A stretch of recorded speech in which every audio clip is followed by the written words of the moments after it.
எல்லாருக்கும் வணக்கங்க. இந்த வீடியோவில் நம்ம பார்க்க போகிற டாபிக் என்ன அப்படின்னா, உலகியல் ஜோதிடத்தை பற்றி தான் பார்க்க போகிறோம். ஜாமக்கோல் பிரசனமும் வரும். அதை வந்து நீங்கள் பிளேலிஸ்ட்டில் வந்து பார்த்துக்கோங்க. பிளேலிஸ்ட்டுன்னு போட்டிருக்கேன் ஜாமக்கோல் பிரசனம். அதை லிஸ்ட் எடுத்து நீங்கள் பார்த்துக்கலாம். அதுவும் வந்து அடுத்தடுத்து போடுறேன். நடுவில் இந்த மாதிரி கொஞ்சம் வீடியோஸ் வந்து போட்டால் கொஞ்சம் போர் அடிக்காமல் இருக்குங்கிறதுனால இதை நான் போடுறேன். இப்போ இதில் வந்து உலகியல் ஜோதிடத்தை பற்றி பார்க்க போகிறோம்.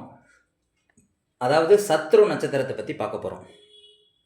ஒவ்வொரு கிரகம் இருக்குது அப்படின்னா அந்த கிரகத்துக்கு எந்தெந்த நட்சத்திரம்லாம் வந்து சத்ரு நட்சத்திரம் அப்படின்னு பார்க்க போகிறோம். உதாரணத்துக்கு சூரியன் ஒரு நட்சத்திரத்தில் இருக்குது அப்படின்னா சூரியன்லேருந்து எண்ணி வரணும். சூரியனுக்கு 7வது நட்சத்திரம், 10வது நட்சத்திரம், 15வது நட்சத்திரம், 21வது நட்சத்திரம் வந்து சத்ரு நட்சத்திரம். செவ்வாய்க்கும் அதே மாதிரி தான். 7, 10, 15, 21வது நட்சத்திரம் வந்து சத்ரு நட்சத்திரம். புதனுக்கு 8, 18, 24வது நட்சத்திரம் வந்து சத்ரு நட்சத்திரம்.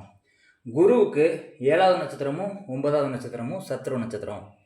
சுக்கிரனுக்கும் அது நின்ற நட்சத்திரத்திலிருந்து 7வது நட்சத்திரம், 9வது நட்சத்திரம் சத்ரு நட்சத்திரம். சனி நின்ற நட்சத்திரத்துக்கு 5, 6, 10, 11, 20 இந்த நட்சத்திரங்கள் வந்து சத்ரு நட்சத்திரமாக வரும். ராகு கேது இருக்கிற நட்சத்திரத்துக்கு 7வது நட்சத்திரம் வந்து சத்ரு நட்சத்திரம் அப்படின்னு சொல்லி குறிப்பிடப்பட்டிருக்கு. இது எதுக்கு பயன்படுது அப்படின்னு ஃபஸ்ட்டு சொல்லிடுறேன். இது உங்கள் சொந்த ஜாதகத்திலே நீங்கள் அப்ளை பண்ணி பார்க்கலாம். இப்போ உதாரணத்துக்கு சூரியன் உங்கள் ஜாதகத்தில் ஏதோ ஒரு நட்சத்திரத்தில் இருக்குதுன்னு வச்சுக்கோங்களேன். சூரியன் வந்து இப்போ அஸ்வினி நட்சத்திரத்தில் இருக்குது அப்படின்னு வச்சுக்கலாம். உங்கள் ஜாதகத்தில் பிறந்த ஜாதகத்தில் சூரியன் அஸ்வினி நட்சத்திரத்தில் இருக்குது அப்படின்னா அதுக்கு 7வது நட்சத்திரம் என்ன நட்சத்திரம் அப்படின்னா புனர்பூச நட்சத்திரம். புரியுதா உங்களுக்கு? 10வது நட்சத்திரம் வந்து மக நட்சத்திரமாக வரும். அப்போ சூரியன் என்ற நட்சத்திரத்துக்கு சூரியன் வந்து உங்களுக்கு அஸ்வினி நட்சத்திரத்தில் இருக்குது அப்படின்னா அதுக்கு 7வது நட்சத்திரம் புனர்பூசம், 10வது நட்சத்திரம் மகம். ஓகேயா? அந்த 2 நட்சத்திரத்தை நோட் பண்ணி வச்சுக்கோங்க. இதே மாதிரி 15வது நட்சத்திரம், 21வது நட்சத்திரம் என்ன அப்படின்னு சொல்லி நோட் பண்ணிக்கோங்க. அதில் கோச்சார சந்திரன் ட்ராவல் ஆகும்போது, கோச்சார சந்திரன் அப்படின்னா டெய்லி வந்து சந்திரன் ஒரு நட்சத்திரத்தில் இருக்கும். அப்போ புனர்பூச நட்சத்திரத்துலேயோ மக நட்சத்திரத்துலேயோ கோச்சார சந்திரன் ட்ராவல் பண்ணும்போது என்ன நடக்கும் அப்படின்னா சூரியனுங்கிறது எதை குறிக்குதோ அந்த உறவுகளுக்கு பாதிப்பு வரும். புரியுதா? இப்போ உதாரணத்துக்கு சூரியனுங்கிறது மூத்த சகோதரன், சூரியனுங்கிறது அப்பா. அப்போ அப்பாவுக்கோ மூத்த சகோதரனாலேயோ உங்களுக்கு பாதிப்பு வரலாம், அல்லது அவங்களுக்கே வந்து பாதிப்பு வரலாம் அப்படின்னு சொல்லி எடுத்துக்கலாம். இப்படி ஒவ்வொரு கிரகத்துக்கும் எந்த நட்சத்திரம், எத்தனாவது நட்சத்திரம் அப்படின்னு சொல்லி இதில் கொடுக்கப்பட்டிருக்கு. அதை நீங்கள் செக் பண்ணிக்கோங்க. இதை வந்து உலகியல் ஜோதிடத்துக்கும் நம்ம அப்ளை பண்ணலாம். உலகியல் ஜோதிடம் அப்படின்னா நாட்டு நடப்பு விஷயங்கள்லையும் இதை அப்ளை பண்ணலாம். இது வந்து ஜனன ஜாதகத்தில் இருக்கக்கூடிய கிரகங்கள். இதோட கோச்சார இதுக்கு மேலே கோச்சார சந்திரன் பயணிக்கும் போது பிரச்சனை கொடுக்கும் அப்படின்னு சொல்லி சொல்கிறேன். இப்போ உதாரணத்துக்கு புதன் வந்து ஏதோ ஒரு நட்சத்திரத்தில், இப்போ உதாரணத்துக்கு குரு இருக்குது. குரு வந்து புனர்பூச நட்சத்திரம், புனர்பூச நட்சத்திரத்தில் கோச்சாரத்தில் இருக்குது அப்படின்னு வச்சுக்கோங்களேன். அப்போ குருவுக்கு 7வது நட்சத்திரமும் 9வது நட்சத்திரம் என்ன அப்படின்னா ஹஸ்தமும் சுவாதியும். அப்போ கோச்சார சந்திரன் ஹஸ்த நட்சத்திரத்தில் போகும்போதோ சுவாதி நட்சத்திரத்தில் போகும்போதோ இந்த குரு அப்படிங்கிற காரத்துவத்துக்கு வந்து பாதிப்பு வரும். இப்போ இது கோச்சாரத்தை வச்சு எல்லா கிரகங்களுக்கும் நம்ம பார்க்குறோம். பிறந்த கால ஜாதகத்துக்கு இந்த கோச்சார சந்திரனோட கனெக்ட் பண்ணி நம்ம பார்க்குறது வந்து பர்சனலாக பார்க்கக்கூடிய ஜோசியம். இப்போ உலகியல் ஜோதிடம் அப்படின்னா இப்போ கோச்சாரத்தில் குரு வந்து புனர்பூச நட்சத்திரத்தில் இருக்குது. இதுக்கு 7வது நட்சத்திரமும் 9வது நட்சத்திரம் என்ன அப்படின்னா ஹஸ்தம் சுவாதி. அப்போ கோச்சார சந்திரன் ஹஸ்த நட்சத்திரத்தில் போகும்போதோ சுவாதி நட்சத்திரத்தில் போகும்போதோ இந்த குரு அப்படிங்கிற எதை குறிக்குது கோச்சார இதில் உலகியல் ஜோதிடத்தில் அப்படின்னா மத குருமார்கள், ஆசிரியர்கள், இந்த 2 விஷயத்த வந்து அது குறிக்குது. அப்போ அவங்களுக்கு வந்து ஏதோ ஒரு பிரச்சனை வரும் அப்படின்னு சொல்லி நம்ம சொல்லலாம். உலகியல் ஜோதிடப்படி எப்போ ஒருத்தங்களுக்கு பிரச்சனை வரும் அப்படிங்கிறத இந்த நட்சத்திரத்தை வச்சு சொல்லலாம். அதாவது கோச்சார சந்திரன் வந்து ஹஸ்தத்துலேயோ சுவாதியிலையோ போகும்போது குரு சார்ந்த விஷயத்தில் பாதிப்பு வரும். குரு சார்ந்த விஷயம்னா ஆசிரியர்கள் போராட்டம் பண்ணுவாங்க, அல்லது மத குருமார்கள்னால ஏதாவது பிரச்சனை வரும் அப்படின்னு சொல்லி சொல்லலாம். இது எப்பயுமே வரும் அப்படின்னு சொல்ல முடியாது. இந்த டைமில் வந்து அது வரதுக்கு வாய்ப்புகள் அதிகம் அப்படின்னு சொல்லி சொல்லலாம். அதாவது கோச்சாரத்தில் கிரக நிலவரம் ரொம்ப ஒஸ்ட்டாக இருக்குதுன்னு வச்சுக்கோங்களேன். கிரக சேர்க்கையெல்லாம் இருக்குது. இப்போ செவ்வாய் சனி சேர்க்கை மீனத்தில் இருக்குது.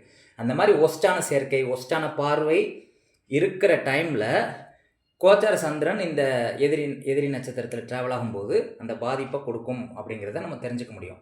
இப்போ சூரியன் அப்படிங்கிறது யாரை குறிக்குது? முதலமைச்சர், பிரதமர், ஜனாதிபதியை குறிக்குது. செவ்வாய் இராணுவ வீரர், போலீஸு, கொலை பண்ணுறவங்க, மருத்துவர், வன்முறை செய்கிறவங்கள குறிக்குது. புதன் வந்து செய்தித்தாள் ஊடக நிபுணர்கள் இவங்களெலாம் குறிக்குது, நிருபர்களை குறிக்குது. குரு வந்து மத குருமார்கள், ஆசிரியர்களை குறிக்குது. சுக்கிரன் வந்து சினிமா நடிகர்களை குறிக்குது. சனி வந்து தொழிலாளிகள், யூனியன் இயக்கங்களை குறிக்குது. ராகு கேதுங்கிற விமானம், தூதரகத்தில் வேலை பார்க்குறவங்கள குறிக்குது. அப்போ சந்திரன் வந்து இதே மாதிரி ஒவ்வொரு கிரகத்துக்கும் இத்தனாவது நட்சத்திரத்தில் ட்ராவல் பண்ணும்போது அது சார்ந்த பிரச்சனைகள் வரும். இதை வந்து நடைமுறையில் அடிக்கடி செக் பண்ணி பார்க்கணும். நியூஸ் சேனலில் எடுத்து செக் பண்ணி பாருங்கள். எந்தெந்த இடத்தெல்லாம் பாதிப்பு வந்திருக்குதுன்னு பார்க்கும்போது சந்திரன் இந்த குறிப்பிட்ட நட்சத்திரம் ட்ராவல் ஆகும்போது அது சார்ந்த துறைகளில் பணிபுரியவர்கள் போராட்டம் பண்ணுவாங்க, வன்முறைப்படுவாங்க, பிரச்சனை வரும் அப்படின்னு சொல்லலாம். புரியுதா உங்களுக்கு? இது உலகியல் ஜோதிடத்தில் நம்ம பார்க்குறது ஈஸியாக இருக்கும். நீங்கள் செக் பண்ணிக்கலாம். இப்போ உதாரணத்துக்கு யாரோ ஒருத்தர் போலீஸ்காரங்க வந்து போராட்டம் பண்ணுறாங்க அப்படின்னா போலீஸ்காரனை குறிக்கக்கூடிய இது வந்து செவ்வாய். அப்போ செவ்வாய் இருக்கக்கூடிய நட்சத்திரத்துக்கு 7வது நட்சத்திரத்தில் 10ஆம் நட்சத்திரத்தில் கோச்சார சந்திரன் போகும்போது இந்த பாதிப்பு வரும் அப்படிங்கிறத தெரிஞ்சுக்கலாம்.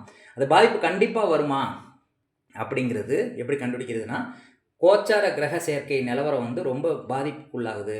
அந்த டைமில் வந்து கோச்சார சந்திரன் இந்த குறிப்பிட்ட நட்சத்திரத்தில் போகும்போது அதிகப்படியான பாதிப்பை கொடுக்கும். இதை வந்து நீங்கள் நடைமுறையில் செக் பண்ணி பாருங்கள். உங்கள் தனிநபருக்குரிய ஜாதகத்திலையும் நீங்கள் செக் பண்ணி பார்க்கலாம். இப்போ உதாரணத்துக்கு சுக்கிரன் ஒருத்தருக்கு வந்து பூரட்டாதி நட்சத்திரத்தில் இருக்குதுன்னு வச்சுக்கலாமே. அப்போ பூரட்டாதி நட்சத்திரத்துக்கு 7வது நட்சத்திரம் என்ன? பூரட்டாதி, உத்திரட்டாதி, ரேவதி. அதுக்கப்புறம் பார்த்திங்கன்னா அஸ்வினி, பரணி, கிருத்திகை, ரோஹிணி. அப்போ ரோஹிணி தான் 7வது நட்சத்திரம். ரோஹிணி 7வது நட்சத்திரம், திருவாதிரை 9வது நட்சத்திரம். அதாவது சுக்கிரன் வந்து பூரட்டாதி நட்சத்திரத்தில் இருந்தால் அது 7வது நட்சத்திரம் வந்து ரோஹிணி, 9வது நட்சத்திரம் திருவாதிரை. அப்போ கோச்சார சந்திரன் வந்து ரோஹிணியில் போகும்போதோ திருவாதிரை நட்சத்திரம் போகும்போதோ மனைவினால் உங்களுக்கு பாதிப்பு வரும் அப்படின்னு சொல்லலாம். இப்படி ஒவ்வொரு விஷயத்தையும் நீங்கள் செக் பண்ணி பார்த்தா மட்டும்தான் அது தெரியும். இதை சும்மா பார்த்துட்டு நோட்ஸ் எழுதுறதுனால எந்த பயனும் கிடையாது. அப்ளை பண்ணி பார்க்கணும். தனிநபர் ஜாதகத்துலையும் அப்ளை பண்ணுங்கள், உலகியல் ஜோதிடத்துலையும் அப்ளை பண்ணி பாருங்கள். எப்படி இருக்குது அப்படின்னு டெஸ்ட் பண்ணிவிட்டு தான் நீங்கள் வந்து ஒரு கன்க்ளூஷன் வர முடியும். டெஸ்ட் பண்ணி பாருங்கள், பயனடைங்க. நன்றி, வணக்கம்.